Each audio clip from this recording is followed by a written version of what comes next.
Andrea Guðmundsdóttir heiti ég. Ég er fagstjóri við Háskólann á Bifröst og kennari í meistaranáminu í samskiptastjórnun.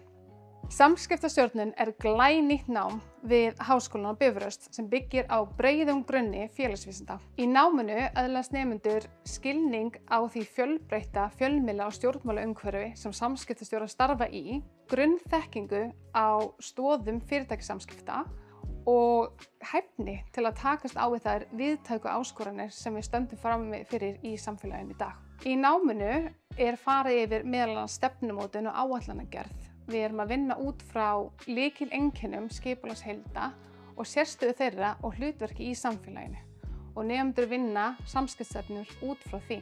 Fagleg samskipti byggja á stefnumótun sem helst í hendur við það sem að skipulagsheildin stendur fyrir og hlutverk hennar í samfélaginu. Þetta leiðir til langs tíma til aukins trausts og góðs orðspors, en það getur líka horfið á augabragði ef ekki er rétt staðið að hlutunum. Í lok námsins ættu nemendur að hafa skýra mynd af því hlutverki sem samskiptastjóri gegnir og mikilvægi þess fyrir afkomu skipulagsheildar.